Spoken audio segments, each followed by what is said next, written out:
buonasera. Alziamoci in piedi per adorare il nome del Signore con gioia, con il cuore allegre. Alleluia.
Pode celebrar il Signore.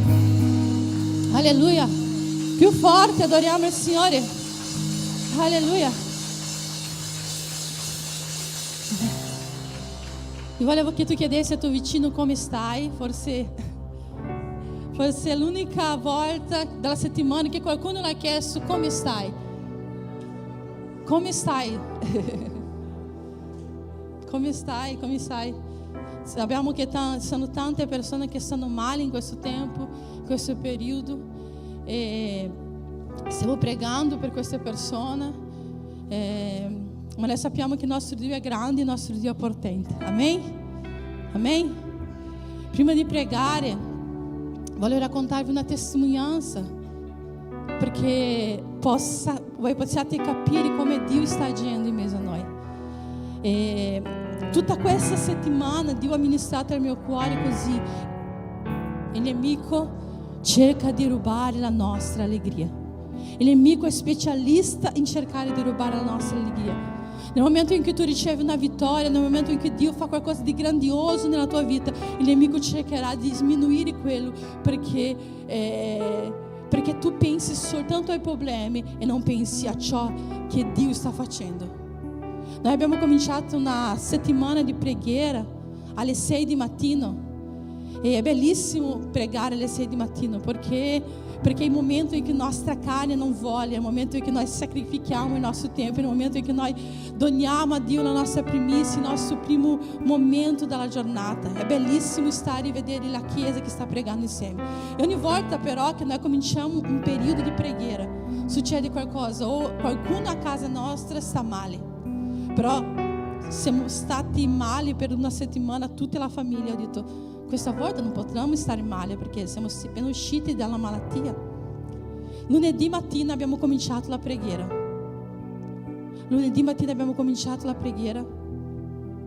Alle 10:30 di mattino Enrico è andato all'agenzia dell'entrata e abbiamo ricevuto una grande vittoria come chiesa. Abbiamo sistemato tanti documenti, eravamo lì gioiosi. Enrico è iscritto nel gruppo degli operai, dei leaders lì, gioiosi per questa vittoria. Stiamo festeggiando, siamo andati dentro al supermercato per prendere cibo per i gatti, siamo usciti dal supermercato, siamo entrati dentro la macchina. Noi eravamo gioiosi in quel momento lì, felici, perché siamo cominciati la preghiera, stavamo meglio dalla settimana che eravamo vissuti. Siamo entrati dentro la macchina non si accendeva. La macchina abbiamo preso l'anno scorso e diceva così: motore guasto nella macchina.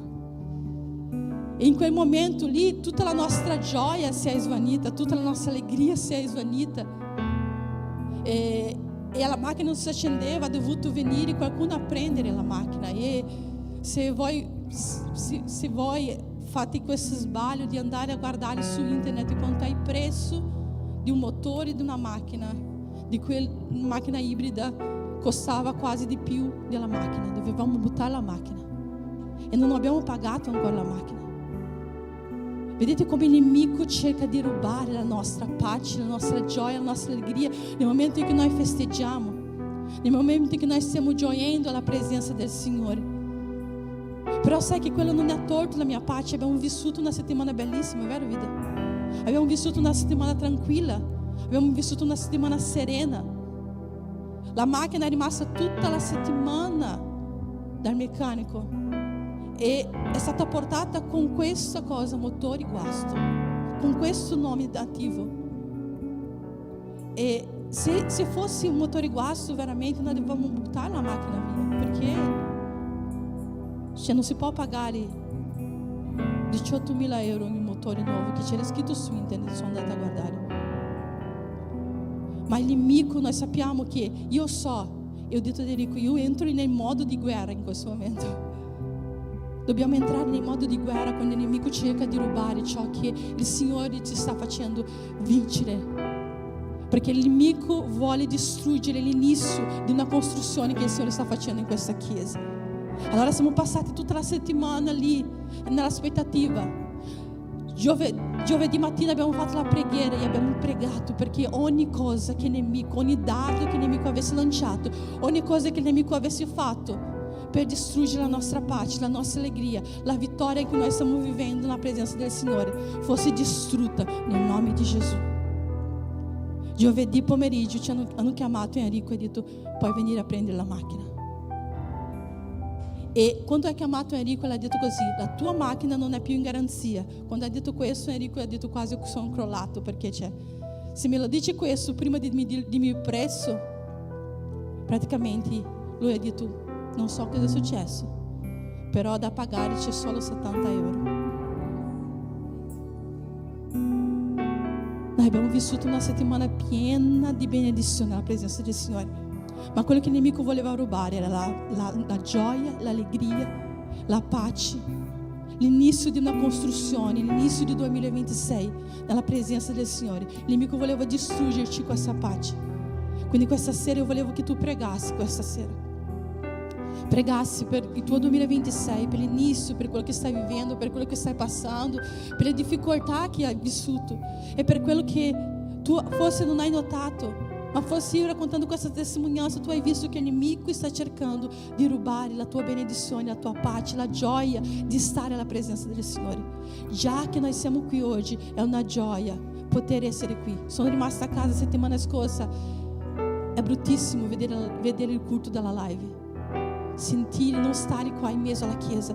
Siamo qua, gioiamo al Signore, ringraziamo il Signore e dichiariamo che ogni cosa che il nemico ha fatto per distruggere la gioia del nostro cuore cadrà per terra nel nome di Gesù. Amen? Possiamo pregare insieme? Padre, nel nome di Gesù, Signore, noi questa sera, Signore, vogliamo adorarti, Signore.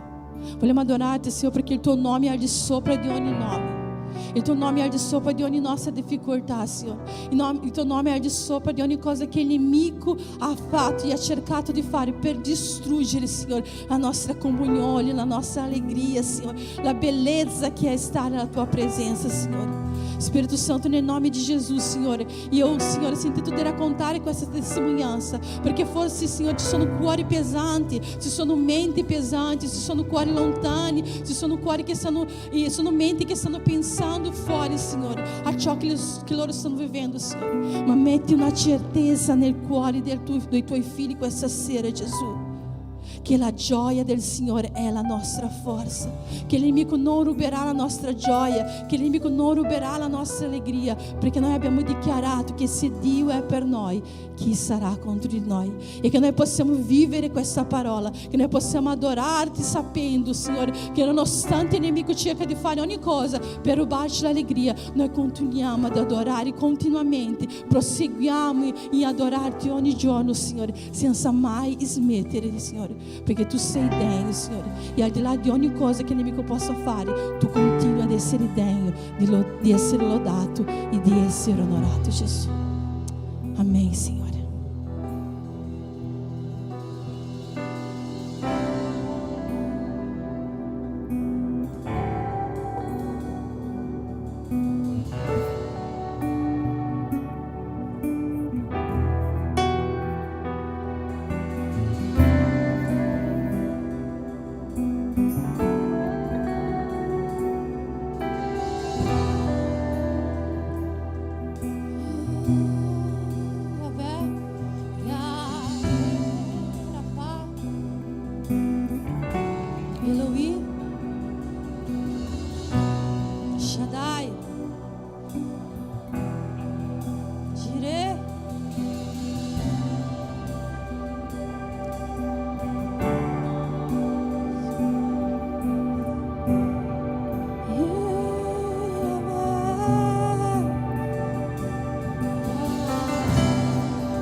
Manifesterà.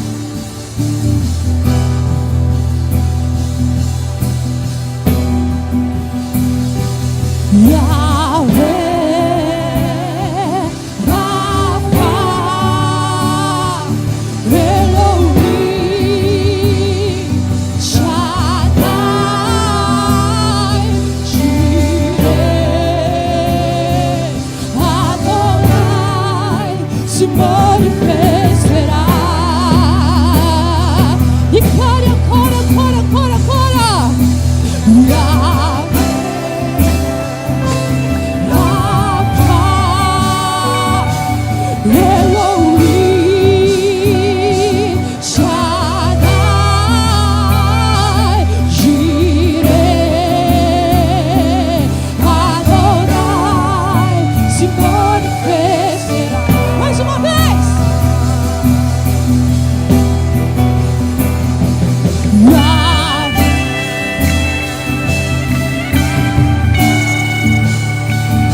língua. Se tu tengo a te, lo tengo todo, mi amado, mi tesoro. Nada deseo, Señor.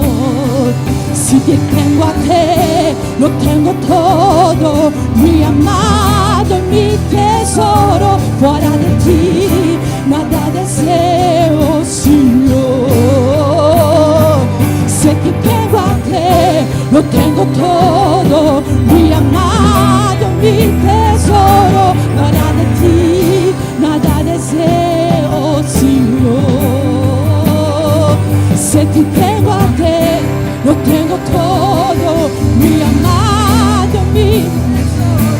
Nada de ti, nada deseo, Señor. Ancora, ancora, ancora.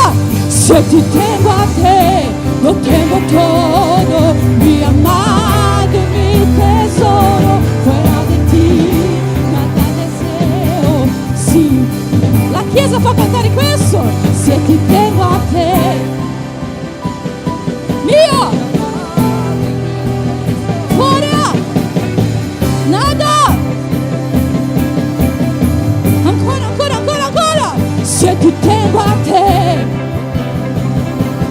mi amado, mi tesoro. Fuera de ti, nada deseo, Señor.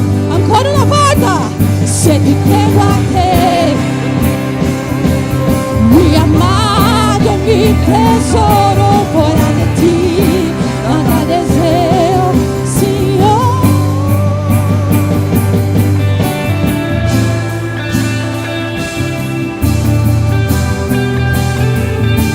Fuera de ti, nada deseo,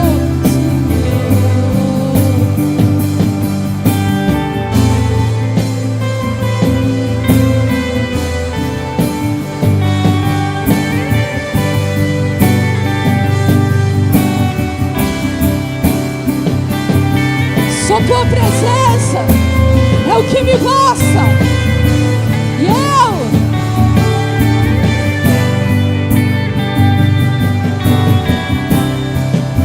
E se eu não tenho a ti, não tenho nada, nada eu, Senhor, só tua me basta, eu te levarei por onde eu for. Se eu não tenho a ti, nada eu serei sem ti, Senhor. Só tua me basta, eu te levarei por onde. Ancora na Chiesa dichiara questo. Se eu não tenho a ti, nada eu serei.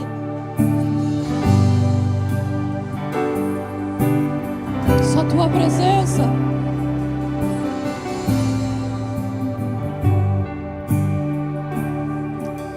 E eu te levarei por onde eu for. Se eu não tenho a ti, não tenho nada, nada eu serei sem ti, Senhor. Só tua presença é o que me basta. Eu te levarei por onde eu for.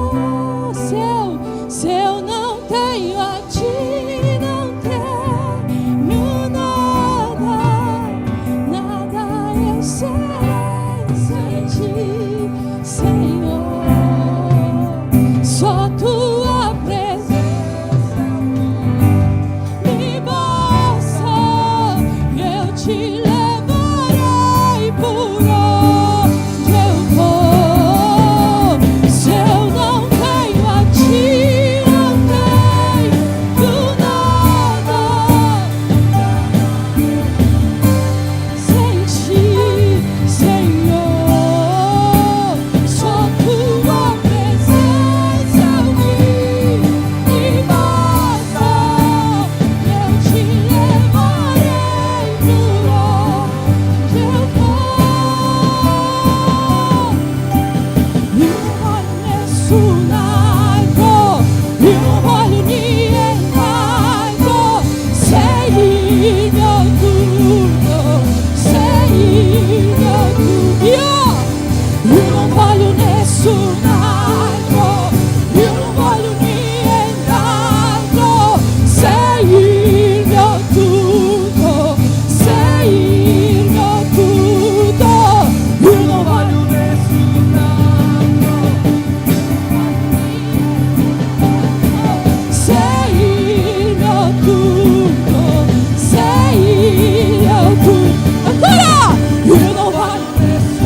força, sei.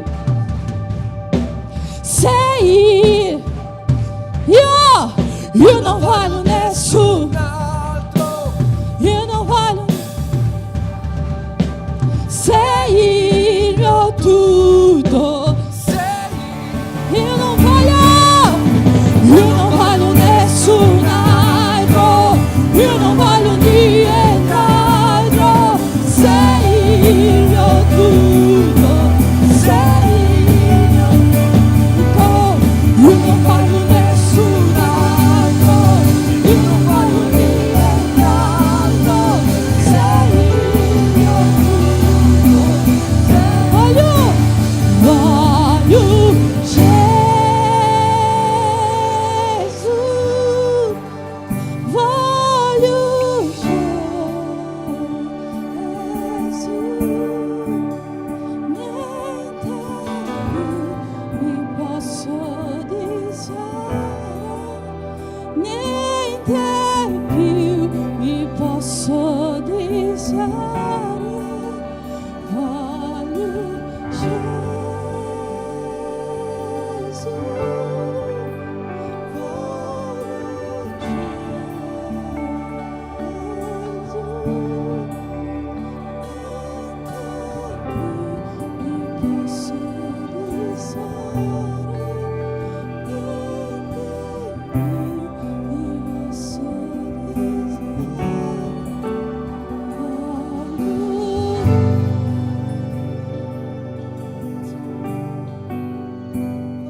Prenda questo tempo per adorare il Signore.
Corações desesperados,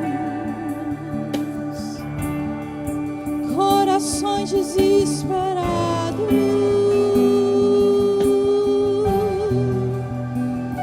oh,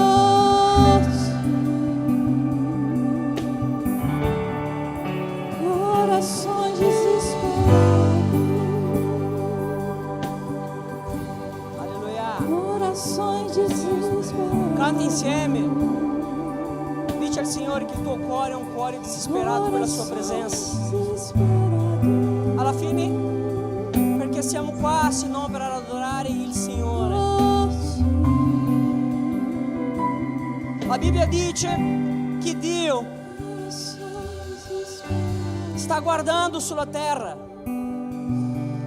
per trovare quelli che hanno un cuore puro, sincero, disperato per la sua presenza. Com'è un cuore così? È quello che arrivano davanti alla presenza di Dio, è quelli che arrivano davanti alla presenza di Gesù e dicono le stesse cose che hanno detto, diciamo, quelli personaggi della Bibbia che hanno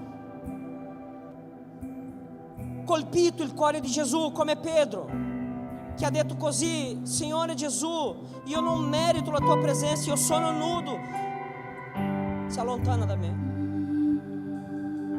Quel momento lì Pietro ha riconosciuto chi era lui, ha riconosciuto anche chi era lui. Lui sapeva chi era Pietro e lui sapeva chi era Gesù. Quindi quando siamo davanti alla presenza di Gesù non abbiamo tante parole a dire, soltanto che di alcun modo alziamo il suo nome davanti a tutto e diciamo: Gesù, non merito la tua presenza. Gesù, io non merito nessuno in questa vita, neanche delle benedizioni che tu versi sulla mia vita, non merito di nulla, ma non c'è nessun altro che io desidero, perché nella mia vita, Gesù, tu sei il primo, tu sei il Signore. Quando dico che Gesù sta a guardare la terra, sta cercando sulla terra, in mezzo al suo popolo, in mezzo alla sua chiesa, che c'è ovunque vada. Gesù sta cercando anche in mezzo a questi un cuore spezzato, non un cuore arrogante, quelli che non bisogna più cambiare nulla, sono a posto, Gesù mi ama, non ho bisogno di fare nulla. No. E sai una cosa? Lui non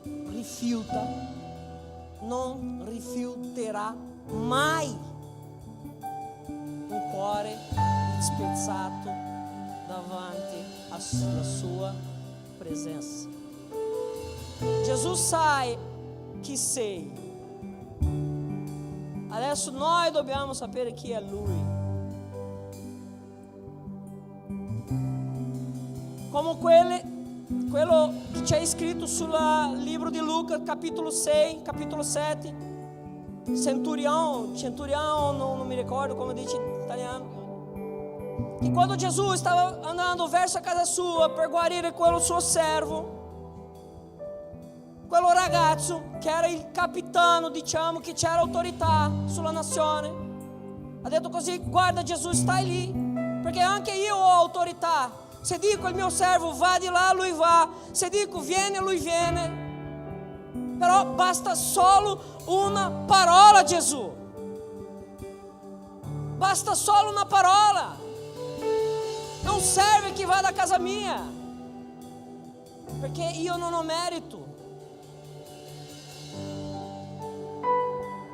che sei troppo grande, sei molto bello, sei molto grande per andare a casa mia, Gesù, basta una parola. E Gesù, il cuore di Gesù, dice la Bibbia che lui si addimira, lui si è meravigliato con quelle parole e ha detto che non ha trovato una fede così in Israele.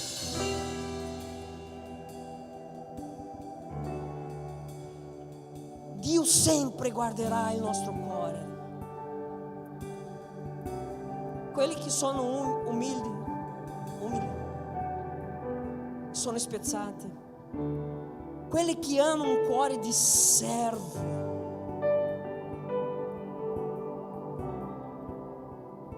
sicuramente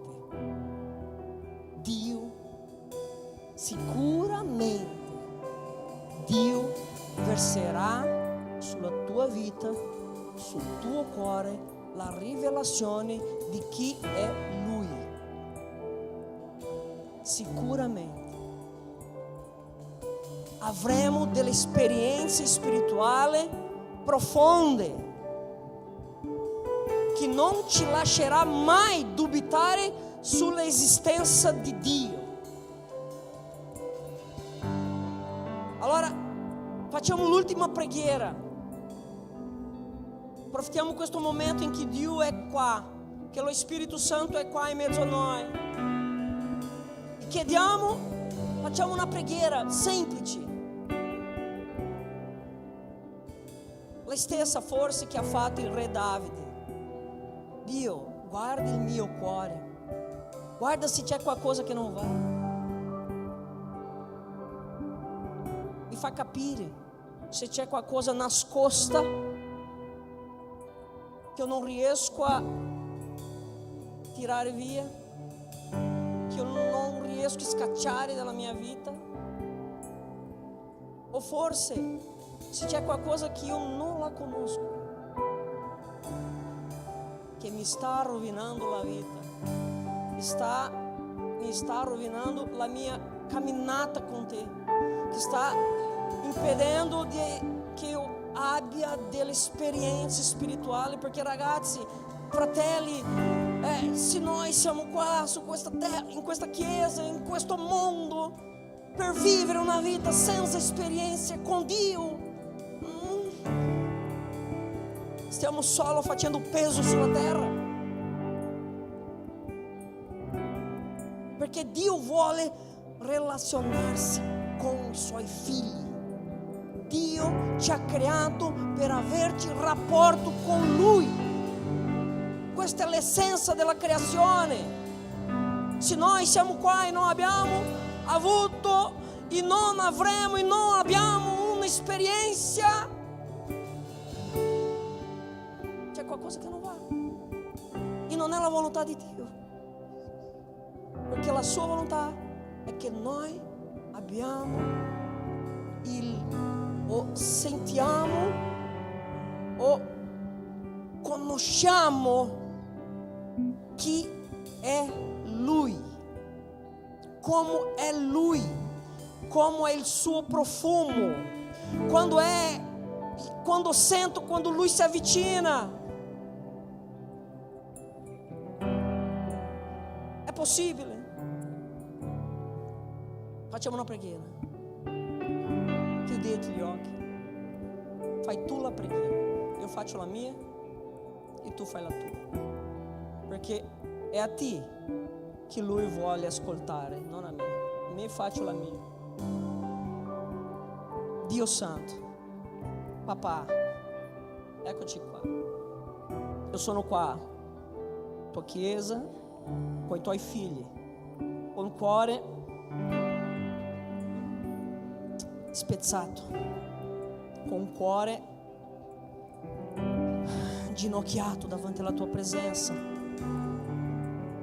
e voglio non chiederti soltanto, ma ringraziarti perché sono qua e sto avendo un'opportunità ricchissima che tanti gli altri non stanno avendo in questo momento, di essere davanti alla tua presenza, in mezzo ai miei fratelli, in mezzo a quelli che conoscono a Dio, conoscono la tua presenza.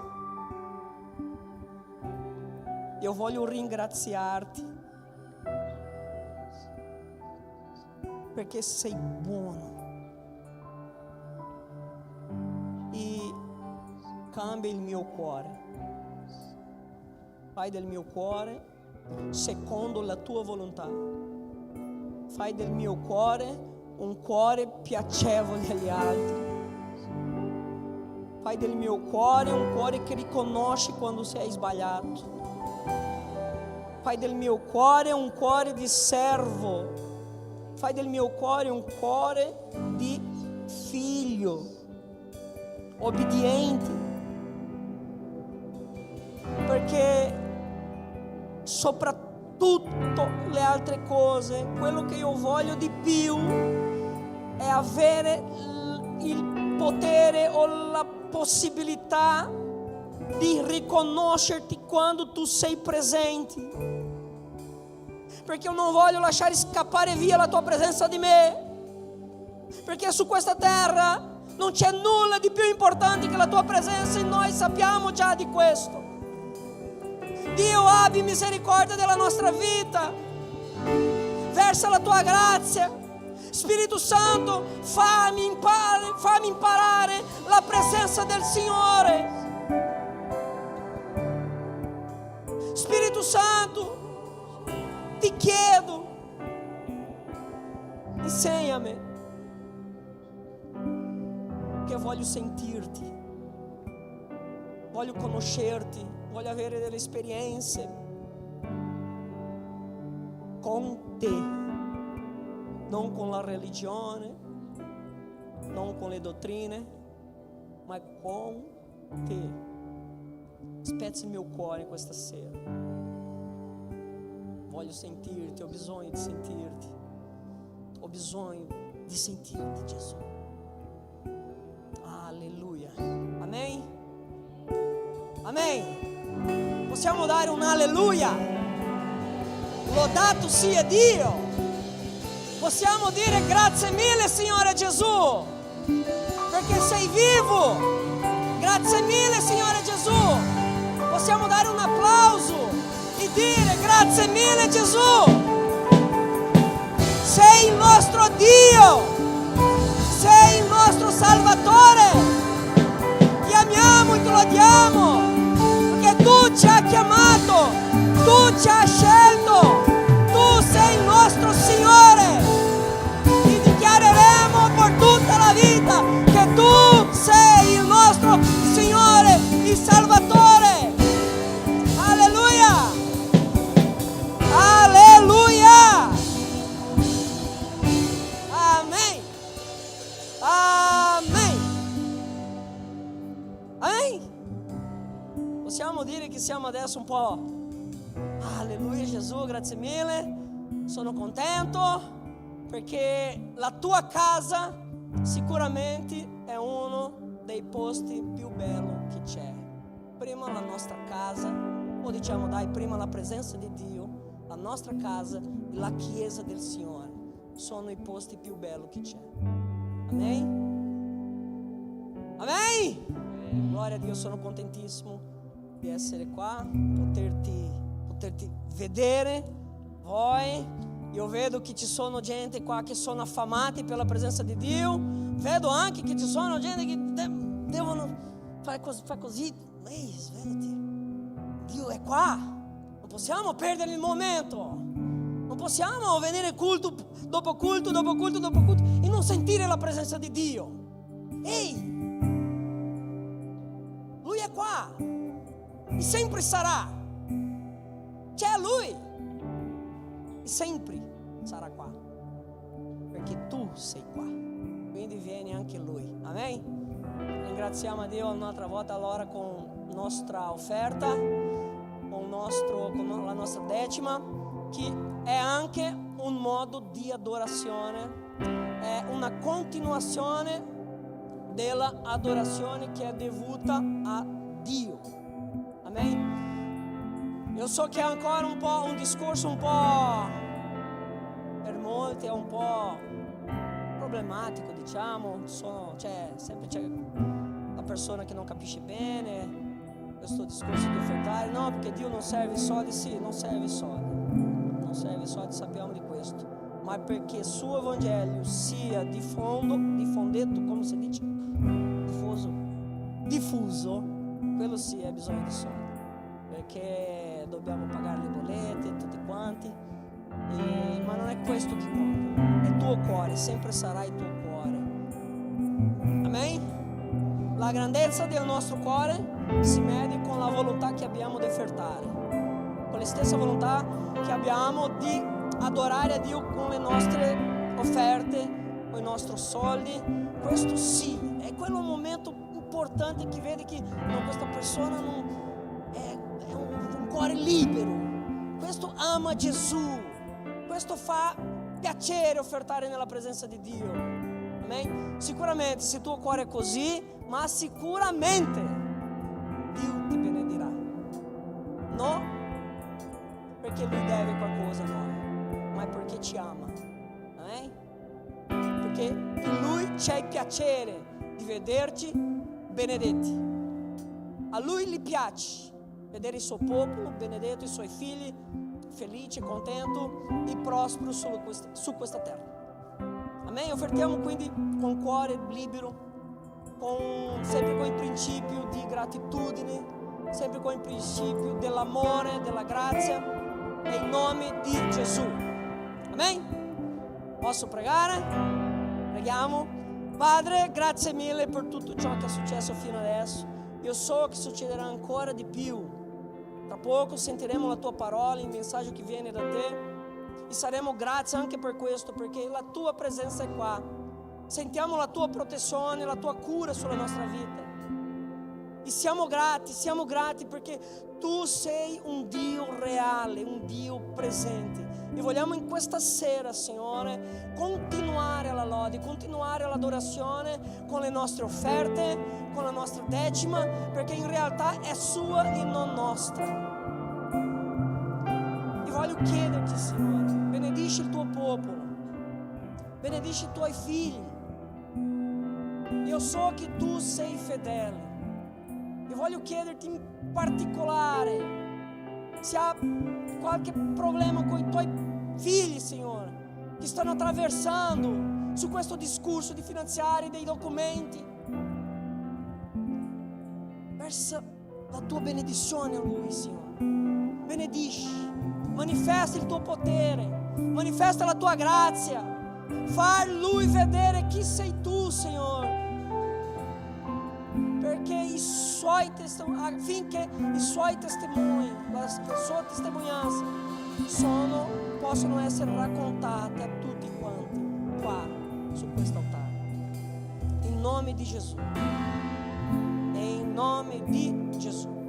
Amen. Potete venire con gioia.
Pace del Signore a tutti, buonasera. Prima di passare al momento della parola voglio dare qualche avviso. Abbiamo un po' di avvisi. Il primo avviso è qualcosa che già sta avvenendo, ne abbiamo già parlato prima, è la preghiera della Chiesa. Stiamo facendo un periodo di 12 giorni di preghiera. Se per caso non lo sapessi, se per caso i messaggi delle 6 di mattina non ti hanno svegliato sul gruppo della Chiesa, e tutti quanti siete invitati a partecipare a questo momento di preghiera. È un tempo per riunirci tra noi, fratelli della Chiesa, fratelli in Cristo, innalzare una preghiera al nostro Signore. Ogni giorno riceviamo 1 o 2 brevi parole che possono condurre la nostra giornata, aiutarci a costruire questo 2026 di conquiste e fare un tempo di preghiera insieme. Quindi se riesci a partecipare ogni mattina alle 6 troverai il link per partecipare sul gruppo della WhatsApp della Chiesa e poi liberamente entrare. Se non vuoi accendere la videocamera, se non vuoi accendere il microfono, non c'è nessun problema, ma sì, lì partecipa e prendi questo tempo di preghiera insieme alla Chiesa, e io credo che Dio potrà benedire ancora di più la vostra settimana, la vostra giornata, la vostra casa, così come l'Andrea ha già parlato, che ha benedetto la nostra famiglia in questi giorni. Prossimo avviso, giovedì 22 per tutti gli uomini abbiamo il nostro, giovedì 22 per tutti gli uomini, Vibraser Blu, grazie. Abbiamo la nostra preghiera, il nostro secondo incontro in realtà dell'anno, perché stamattina abbiamo avuto il primo incontro degli uomini, un bel caffè ospitato al bar di Mattia, facciamo un po' di pubblicità occulta, è stata una bella mattinata, chi è venuto, un bel tempo di comunione tra di noi, ne faremo ancora, ma giovedì tutti gli uomini, Vibraser, il nostro gruppo, è invitato a venire qua in chiesa. Non sarà un nostro around the fire come abbiamo fatto l'anno scorso, non sarà un culto, non sarà un adorarti, ma sarà proprio un tempo di preghiera tra noi uomini sacerdoti delle nostre case, per cominciare al meglio questo nuovo anno. Quindi tutti gli uomini invitati, obbligati, giovedì alle 8 di sera a essere qua in chiesa per questo tempo insieme di preghiera. E come è stato spoilerato prima, ma l'avevamo già presentato la settimana scorsa, domenica prossima, quindi il 25, caffè con i pastori qua in chiesa. È un evento, per chi non lo sapesse, è un evento riservato non a quelle persone che vengono in chiesa dal 2004, neanche a quelle che vengono da gennaio del 2025 se possibile, ma da quelle famiglie che stanno venendo in chiesa da qualche settimana, da qualche mese, che ancora magari non hanno deciso se congregare in questa chiesa, che vogliono capire meglio com'è la visione, le dottrine, i ministeri, che vogliono conoscere magari semplicemente meglio noi come pastori, i leader che saranno presenti, e sarà un tempo davanti a un caffè, quindi proprio un tempo di tavola con chi vuole partecipare. Per iscriversi però è molto importante che entriate nel link, nel modulo che c'è sul gruppo di WhatsApp della Chiesa, così che possiamo preparare al meglio questa mattinata per ricevervi nel modo migliore possibile. Se qualcuno non fosse nel gruppo della Chiesa, può entrare attraverso il nostro canale di Instagram, c'è il link in bio per entrare, oppure venite a parlare con me, con l'Andrea, che vi mettiamo all'interno del gruppo. O se volete condividere il modulo che c'è sul gruppo della Chiesa con vostri amici, parenti che pensiate debbano partecipare a questo caffè, siete liberi di condividerlo con loro, così che anche loro possano essere presenti in questa mattinata insieme. Ok? Domenica 25. Prossimo avviso. Fusion Girl Time.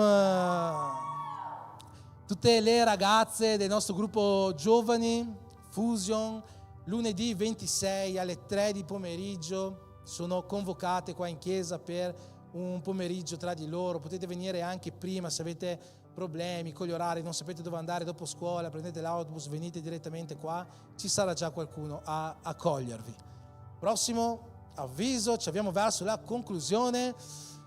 Be Brave, 8 febbraio, primo Be Brave delle donne di questo 2026, quindi tutte le donne si segnino questa data, 8 febbraio, sarà una domenica alle ore 16 qua in chiesa. Condividete questo appuntamento con le vostre amiche, con le vostre parenti, tutte le donne che hanno bisogno di ricevere una parola da parte di Dio siano presenti in questo giorno. Sarà sicuramente un pomeriggio meraviglioso dedicato a voi. E per concludere, ultimo avviso, stiamo per aprire le iscrizioni al prossimo corso Seguitemi.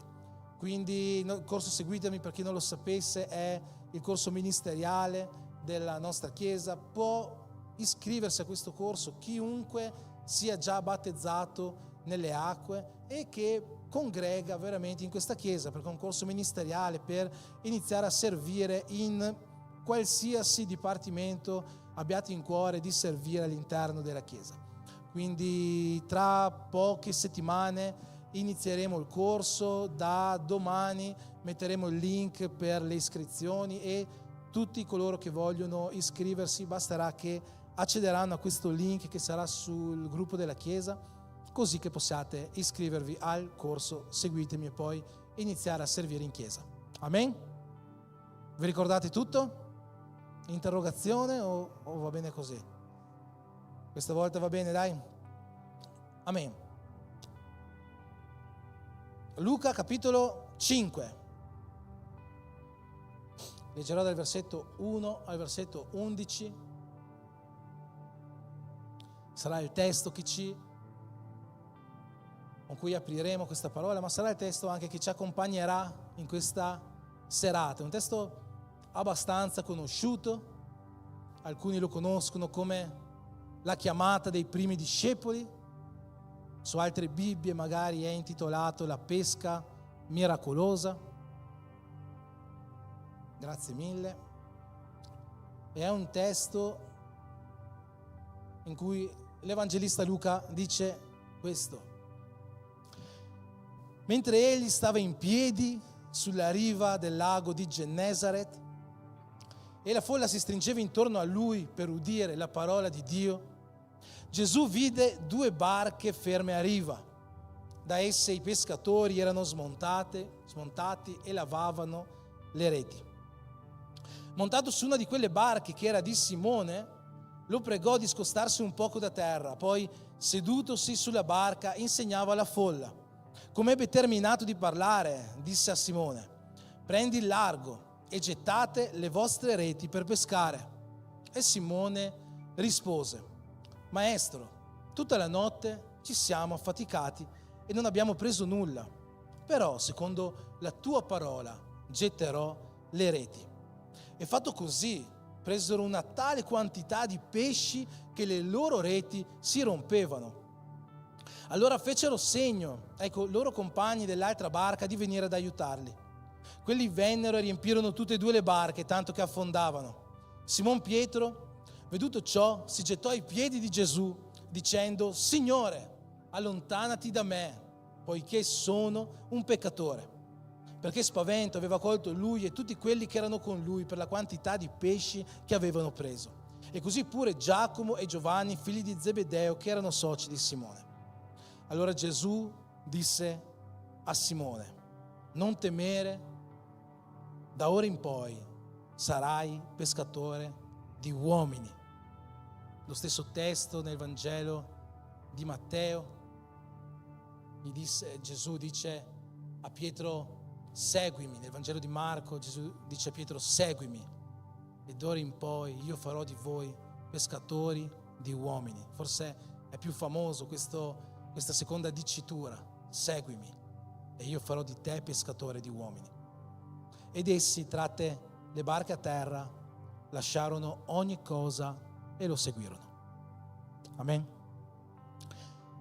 Signore Gesù, in questo momento io ti chiedo di parlare a tutta la tua Chiesa, almeno come hai parlato a me durante questi giorni.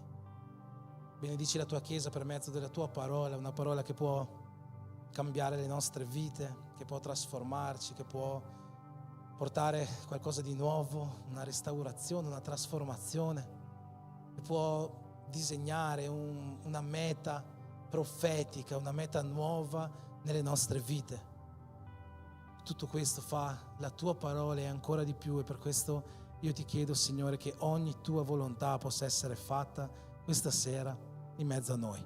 Per questo io ti prego nel nome di Gesù. Amen.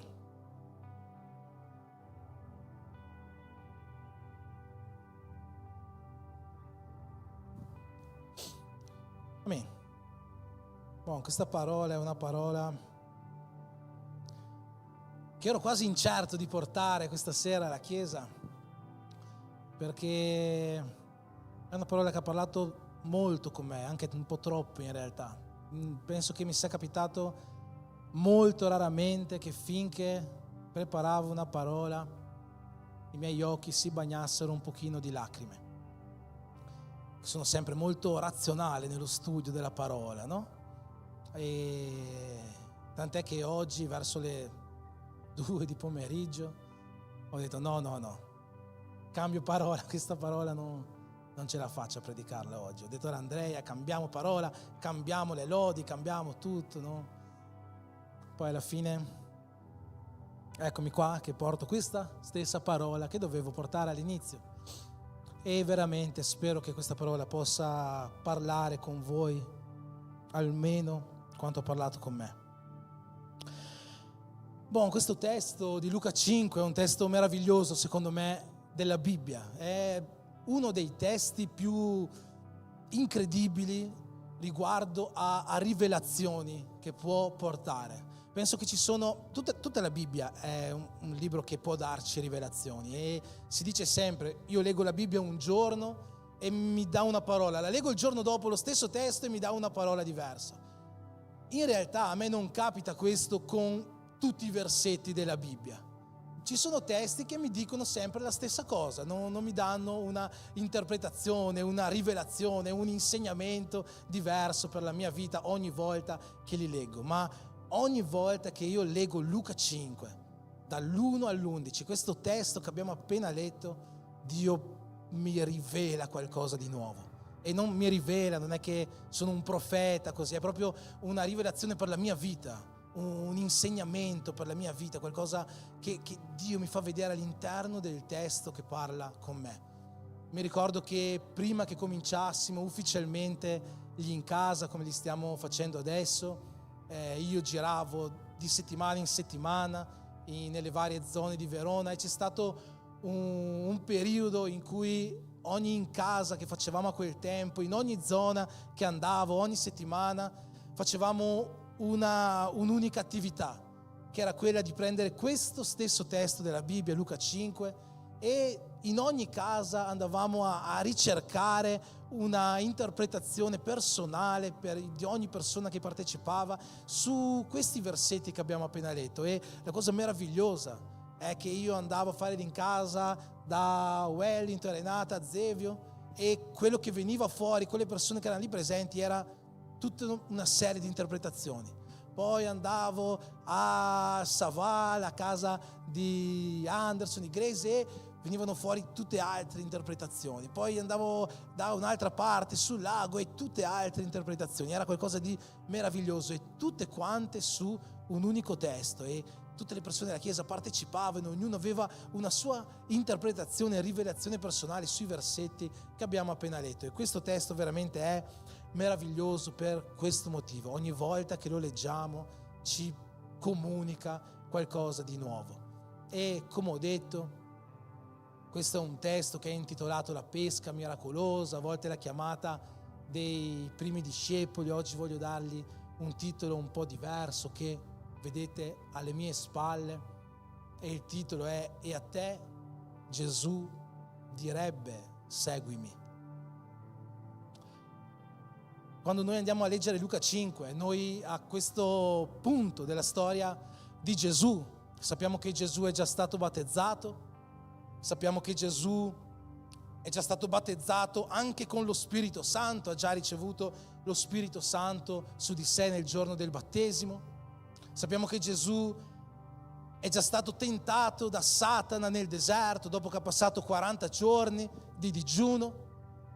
Sappiamo che Gesù si è già rivelato al mondo come il Messia promesso. Un giorno nella sinagoga di Nazareth ha aperto il rotolo, il libro di Isaia, e ha letto quei versetti che oggi noi troviamo in Isaia 61, 1, 2. Lo Spirito del Signore è su di me e mi ha unto per portare liberazione agli oppressi, per portare la vista ai ciechi, per annunciare l'anno accettevole del Signore. In quel momento Gesù si era già proclamato come il Messia che doveva venire, e era già stato proclamato anche da Giovanni Battista come l'agnello di Dio che avrebbe tolto il peccato del mondo. A questo punto della storia di Gesù aveva già compiuto tante liberazioni. Gesù espelleva demoni in grande quantità già a questo punto della sua storia. Quando espelleva demoni, i demoni lo riconoscevano e Gesù gli diceva: state zitti, non voglio che si sappia in giro che io sono qua. A questo punto della storia di Gesù aveva già compiuto una moltitudine di guarigioni, ci scrive l'Evangelista Luca. E forse a causa di questo fatto che i demoni lo riconoscevano come il Cristo, forse a causa di questo fatto che lui si era proclamato a Nazareth come il Messia, forse a causa del fatto che molti seguaci di Giovanni Battista sicuramente avevano saputo da lui che Gesù era l'agnello di Dio che avrebbe tolto il peccato del mondo, o forse a causa dei molti malati che venivano guariti, noi ci troviamo in questa situazione che abbiamo letto nel primo versetto di questo testo, che Gesù era in riva al mare, al lago di Genesaret, o il mare di Galilea viene anche chiamato, e c'era una folla di persone che era lì per ascoltarlo, che era lì per udire la parola di Dio. E fratelli, questa è una cosa, lasciatemi dire, meravigliosa. Come le persone comunicavano a quel tempo di quello che stava succedendo intorno a loro, come le persone facevano questo passaparola, come quelle persone testimoniavano delle guarigioni che avevano ricevuto, come le persone andavano a predicare che l'agnello di Dio era veramente venuto al mondo, e lo facevano in un modo così vasto, così in larga scala, che dovunque Gesù andava c'erano folle di persone che si radunavano intorno a Gesù. E fratelli, questo, sapete, è quello che noi dovremmo fare oggi. C'è un passo che mi piace tantissimo in Atti degli Apostoli, in cui vediamo Pietro e Giovanni che vanno al Tempio, e fuori dal Tempio c'è uno zoppo che chiede l'elemosina, e Pietro gli dice: di oro e d'argento io non ne ho, ma quello che ho te lo do nel nome di Gesù, alzati e cammina. E questo zoppo si alza in piedi e comincia a camminare. E i farisei, quelli del Sinedrio, appena vengono a sapere di questo miracolo, vogliono giustiziare Giovanni e Pietro, vogliono farli fuori, ma per la grazia di Dio non vengono accusati, vengono liberati. Ma prima che li liberano, quelli del Sinedrio chiamano Pietro e Giovanni e gli dicono: non andate mai più in giro per Gerusalemme o dovunque voi andiate a fare nessuna cosa o a predicare niente nel nome di Gesù. Sapete Pietro che cosa gli risponde? Noi non possiamo stare zitti davanti a quello che abbiamo visto, davanti a quello che abbiamo udito, davanti a quello che abbiamo vissuto. E fratelli, questo sarebbe, penso, qualcosa che dovrebbe vivere nel nostro cuore, perché io credo che almeno il 90% delle persone che sono qua questa sera abbia già visto qualcosa di incredibile che Gesù ha fatto nella propria vita, abbia già udito qualcosa di sovrannaturale che Gesù ha fatto intorno a sé, o abbia già vissuto sulla sua pelle l'agire di Dio e del suo Spirito. e noi stiamo veramente portando la parola di Dio come Giovanni e Pietro facevano, che non stavano in silenzio davanti a quello che avevano vissuto, che non stavano zitti davanti a quello che avevano visto, dovevano testimoniare, dovevano dire, dovevano predicare, dovevano raccontare a tutto il mondo: Gesù Cristo è qua, è in mezzo a noi, così come è qua oggi, è morto ma è risorto e è qua in mezzo a noi, e ancora oggi compie cose meravigliose, ancora oggi cambia vite, ancora oggi porta guarigione, ancora oggi fa miracoli. Loro dicevano: non possiamo stare zitti. Al tempo in cui abbiamo letto questo testo qua, le persone non stavano in silenzio. Ehi, c'è uno che fa guarigioni, andiamo là a sentire cosa ha da dire. Ehi, c'è uno che quando parla c'ha una grazia nel parlare, andiamo a sentire che cosa ha da dire la sua parola, come la sua parola può toccare il mio cuore. Ehi, l'agnello da Dio che toglie il peccato dal mondo, quello che era stato promesso, è qua in mezzo a noi. Andiamo a vederlo, andiamo a sentirlo. Chiama i tuoi parenti, chiama i tuoi amici, andiamo là, e dovunque Gesù è, una folla di persone era intorno a lui. E questo perché? Perché le persone non stavano in silenzio davanti a quello che avevano visto, davanti a quello che avevano udito, davanti a quello che avevano vissuto. E oggi questo compito, Chiesa, B-Church, non aspetta a Pietro, neanche a Giovanni, neanche a Giovanni Battista e neanche a quei testimoni che c'erano stati prima di Luca 5. Oggi questo compito spetta a me e spetta a te, a tutti noi. E noi stiamo facendo questo. Stiamo facendo questo. Siamo in silenzio, oppure siamo coloro che aprono la bocca davanti a quello che abbiamo visto, udito e vissuto. Ma in realtà non volevo parlarvi proprio per niente di tutto questo. Ci troviamo quindi in questo scenario in cui c'è Gesù in riva al mare, in riva al lago, e questa folla di persone che è intorno a lui. C'è scritto per udire la parola di Dio. E questa sera io voglio, attraverso la parola, voglio farti fare a te stesso un po' di domande su di te. Voglio che, come dice l'Apostolo Paolo in quel testo che leggiamo sempre o spesso il giorno della Santa Cena, che tu possa esaminare un po' te stesso e che tu possa chiederti oggi: a me Gesù direbbe seguimi. Mentre egli stava in piedi sulla riva del lago di Gennesaret, la folla si stringeva intorno a lui per udire la parola di Dio. Comincio subito facendoti una domanda, anzi diamo un voto. Facciamo una valutazione. Che voto tu daresti a questa folla? Alla folla che era intorno a Gesù per udire la parola di Dio. Che voto daresti? Facciamo pollice su, pollice giù. Dai, votiamo tutti quanti. Tutti così? Tutti così? Tutti così? Facciamo oh, e dopo votate su o giù. Oh, su o giù. Qualche su, qualche giù, più su che giù, un giù. Abbiamo un po' di voti misti qua, non siamo tutti d'accordo. Non siamo tutti d'accordo. Ma io in realtà tutte le volte che ho predicato su questo testo fino a oggi ho sempre fatto un bel pollice su a questa folla che era andata per ascoltare la parola di Dio. Oggi però voglio dare un pollice giù. E facciamo finta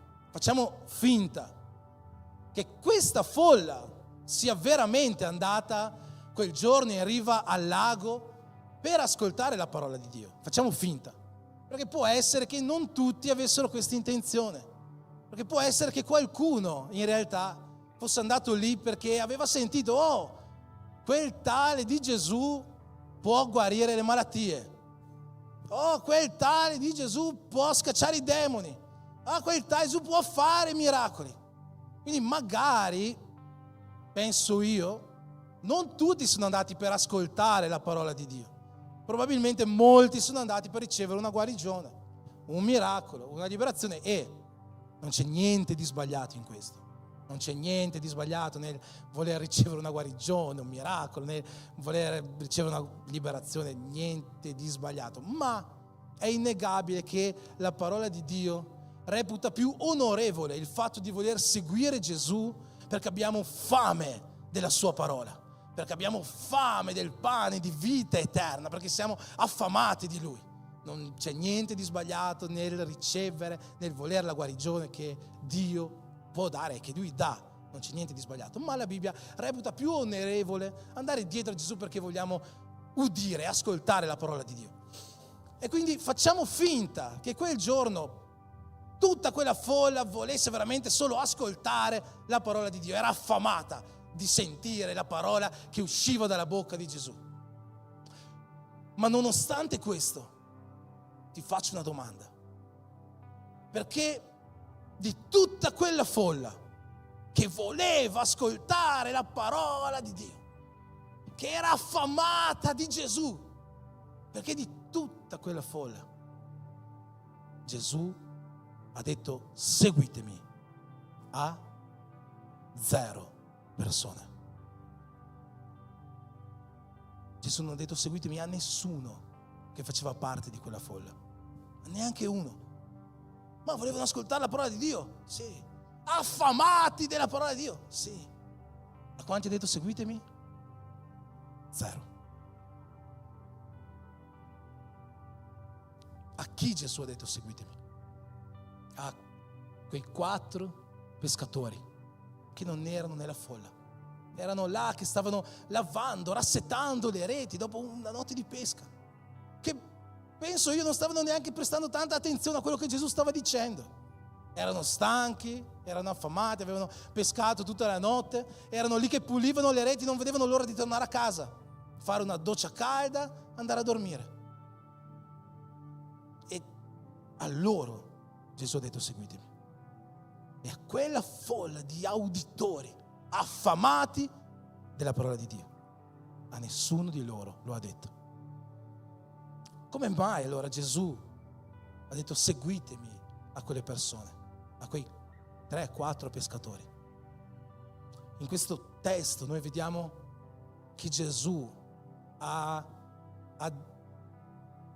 dei requisiti delle persone a cui dice seguimi, ha delle attitudini che cerca nelle persone, fa dei test per vedere se la persona è pronta o non è pronta, è giusta o non è giusta a seguirlo.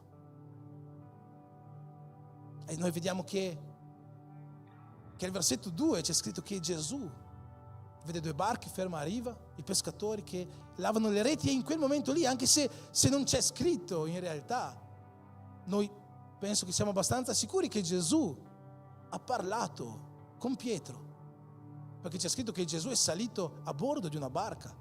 E non penso che Gesù sia quella persona arrogante che sale su una barca che non è sua senza chiedere, no?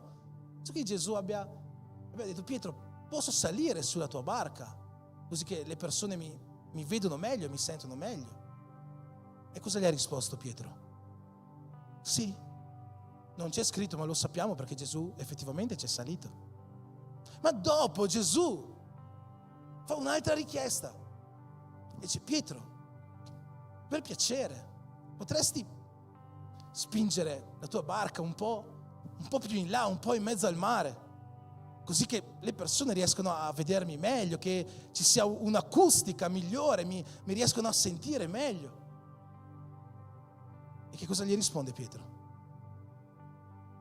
Sì, non c'è scritto, ma è successo, e quindi sappiamo che gli risponde di sì.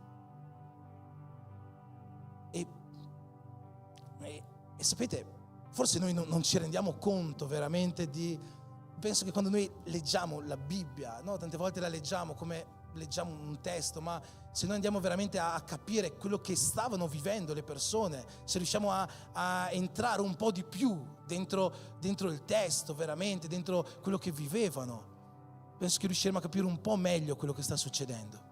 Pietro, insieme agli altri, ma parliamo di lui perché il testo ci parla principalmente di lui, era appena tornato da una notte di pesca. Aveva passato tutta la notte a pescare in mezzo al mare.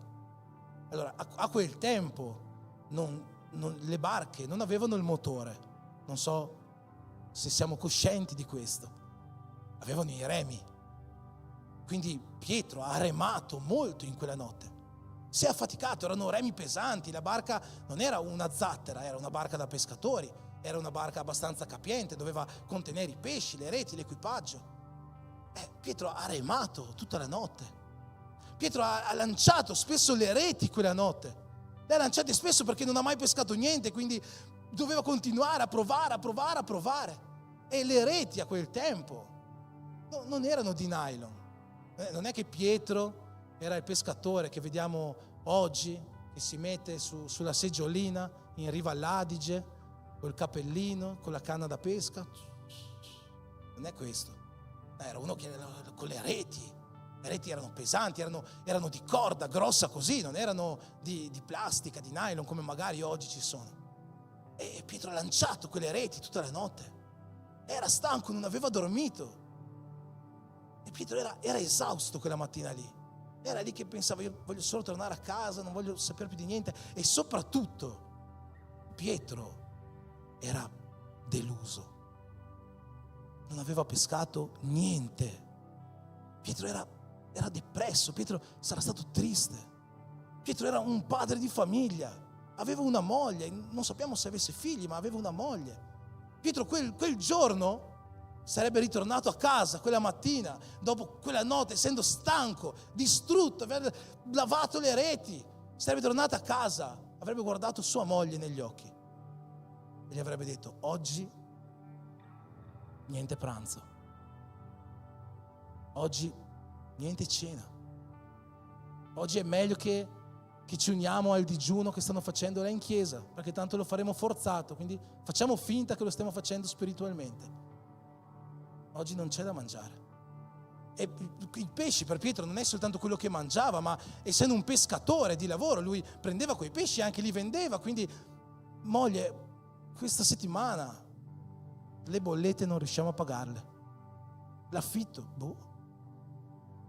Penso che i maschi qua, i sacerdoti delle case, pensate se tornate a casa dopo una settimana, un mese di lavoro, arrivate a casa e dite: questo mese non mi hanno pagato.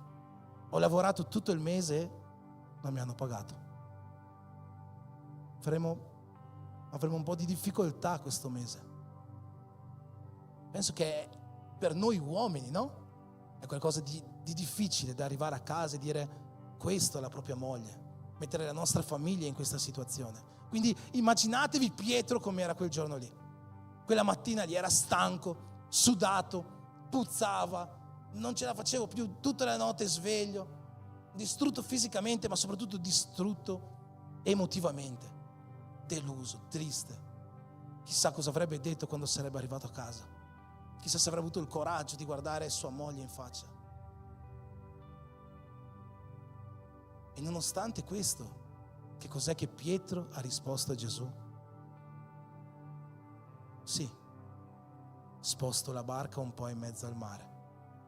Secondo voi Pietro ne aveva voglia? Dubito, sinceramente dubito.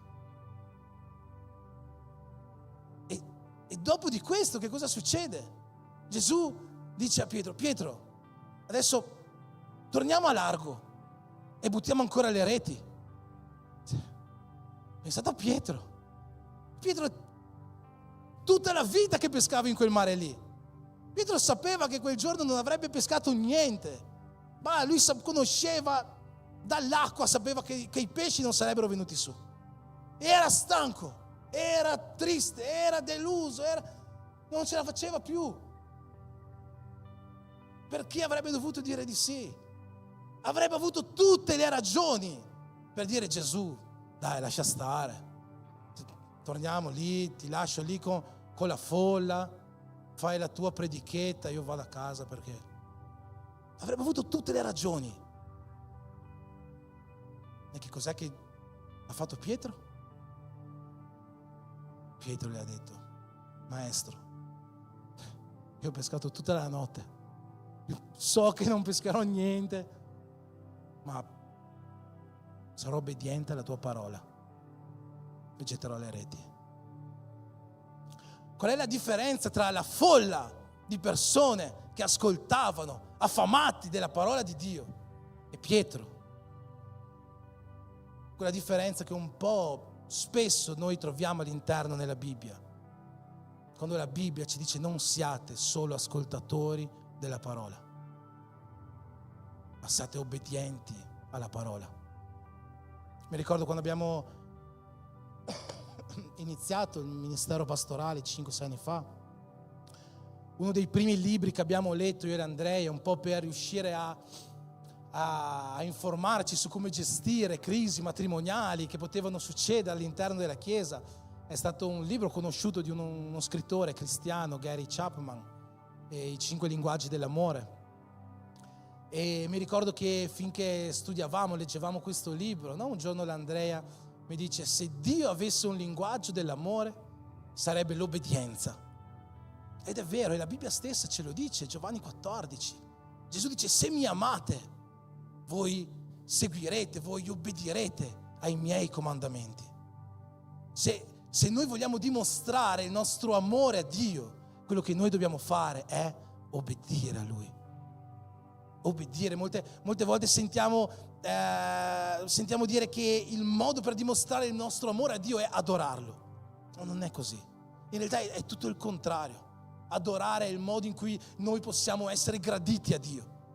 Ma il modo in cui noi possiamo dimostrare il nostro amore a Dio è obbedire a Lui. E oggi noi abbiamo tanti cristiani, non dico in questa chiesa, ma in generale nel mondo, e forse anche qua, che sono dei grandi ascoltatori della parola, che sono affamati della parola di Dio, che vengono in chiesa, gli piace ascoltare la parola, che guardano prediche su YouTube, grandi predicatori, che gli piace ascoltare la parola, affamati, ma che non obbediscono alla parola di Dio, che non rispondono alla chiamata che Dio ha dato, che non obbediscono alla legge spirituale che Dio gli ha dato per vivere una vita di santità dal peccato, per vivere una vita estraniati, allineati da questo mondo. Sì, siamo grandi ascoltatori, veniamo qua il sabato in chiesa, ascoltiamo la parola. La settimana scorsa Rodrigo ha predicato una parola meravigliosa, penso che abbia ricevuto tanti complimenti in questa settimana. Molti sono venuti da me a dire: che parola meravigliosa ha predicato Rodrigo, ha predicato una parola meravigliosa. Ma fratelli, se noi ascoltiamo la parola di Rodrigo e ci limitiamo a dire meravigliosa, siamo ascoltatori della parola. Se la parola di Rodrigo o la parola di Giacomo, la parola di Gilson, dell'Andrea, se le parole che ascoltiamo non provocano in noi una trasformazione, se le parole che ascoltiamo non ci rendono obbedienti alla parola, non ci mettono in modo per vivere la parola, e semplicemente è stata una bella parola. Gloria a Dio per la bella parola. Non è gloria a Dio per la bella parola. Gloria a Dio se ha cambiato la mia vita. Gloria a Dio se ha cambiato la nostra vita. Gloria a Dio se sono uscito di qua come un uomo migliore, come una moglie migliore, come un figlio migliore. Gloria a Dio per quello. Gloria a Dio per la parola. Senza togliere niente alla parola di Rodrigo, anzi, è stata meravigliosa. Ma non può essere solo meravigliosa. Non possiamo essere solo ascoltatori della parola, perché c'era una folla piena di ascoltatori affamati di udire la parola di Dio, ma a nessuno di loro Gesù ha detto seguimi, a nessuno di loro Gesù ha detto vieni con me, a nessuno di loro Gesù ha detto io farò di te pescatore di uomini, a nessuno di loro. Il primo test, la prima attitudine che Gesù ci chiede per essere pescatori di uomini, per andare dietro a Lui, prima di tutto è obbedire alla sua parola, è compiere la sua parola, è rispondere alla chiamata che Lui ci ha dato, è non stare semplicemente seduti ad ascoltarlo. Gesù non ci ha chiamato per stare seduti ad ascoltarlo.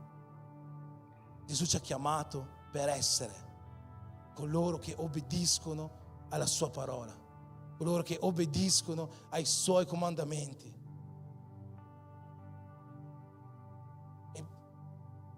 E tante volte non è facile, perché pensate, Pietro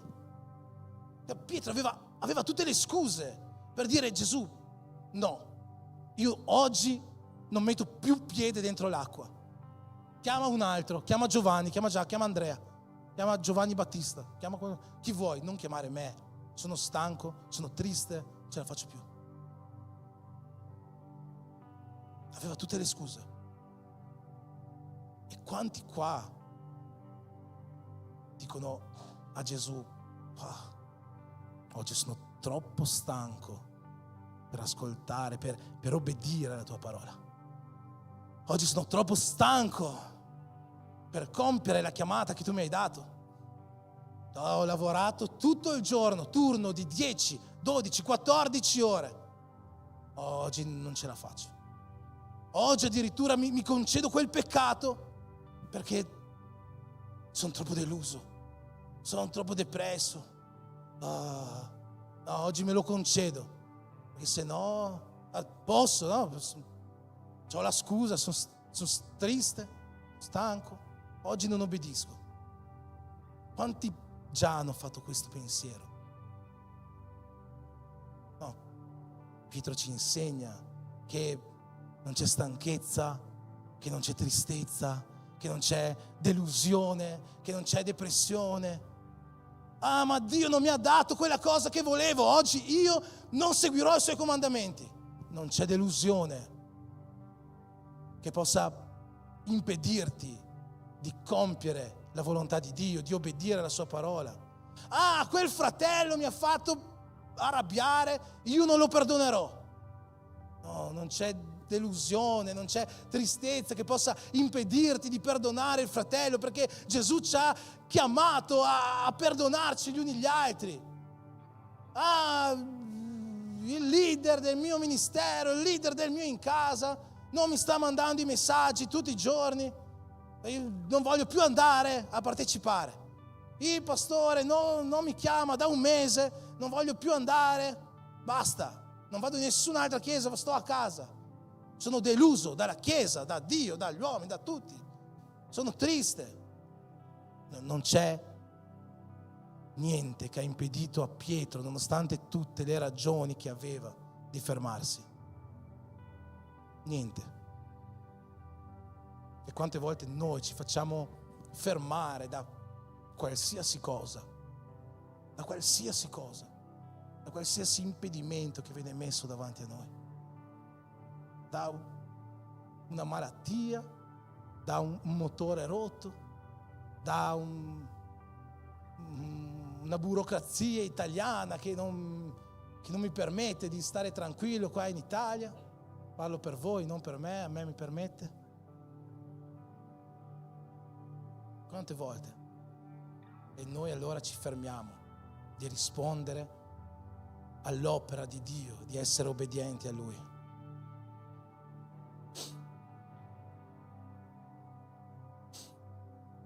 Vado un po' più avanti. E noi vediamo allora che Gesù dice a Pietro: vai in mezzo al lago. Pietro poteva dirgli: no, non vado perché ho tutte le scuse, ma Pietro dice di sì, supera il primo test attitudinale per essere un vero discepolo, è obbediente alla parola di Dio, va in mezzo al lago e che cosa succede? Boom! La barca si riempie di pesci, la rete si riempie di pesci, tanti pesci come non avevano mai visto nella loro vita. Pesci dappertutto, pesci che saltavano di qua, di là, immaginatevi la scena.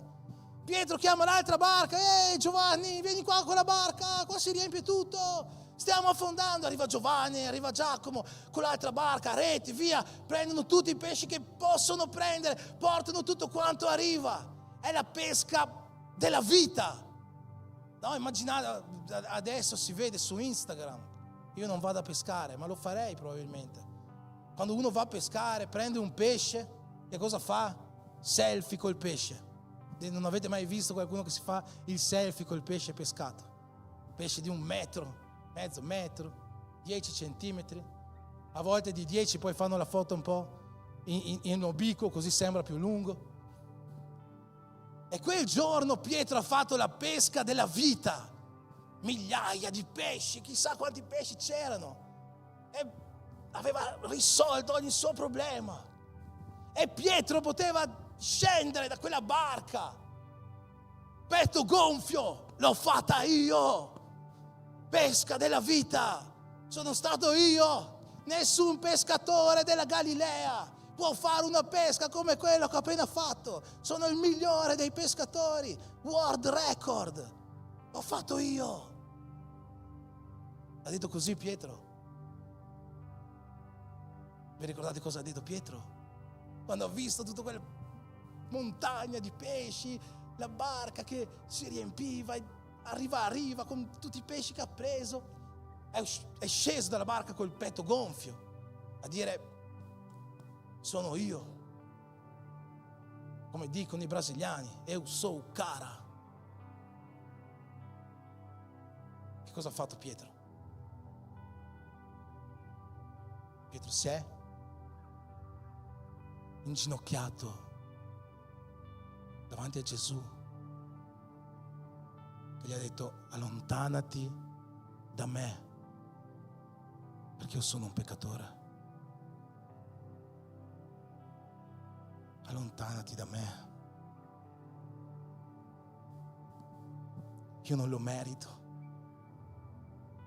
Io non merito tutto questo. Io non sono degno. E sapete, tante volte noi facciamo questo. Quanti di noi hanno già fatto questo? Ci inginocchiamo davanti a Dio e diciamo: Dio, sono un peccatore. Ma sapete, quando noi facciamo questo, parlo per me, forse anche per voi, lo facciamo ai piedi del nostro letto, nella camera buia, quando nostra moglie, nostro marito non c'è, i figli sono a dormire, non c'è nessuno, siamo io e lui. Gli dico: io sono un peccatore. Quel giorno Pietro era davanti a una folla di centinaia, migliaia di uomini, davanti a tutti, si è inginocchiato davanti a Gesù. Ha detto: non sono stato io. Non sono stato io. Non sono stato io a fare questa pesca. Io non merito neanche questo, non sono degno, sono un peccatore. Non è per me. È stato Lui. È stato Lui. È stato Lui che l'ha fatta. Non sono stato io. Non sono stato io.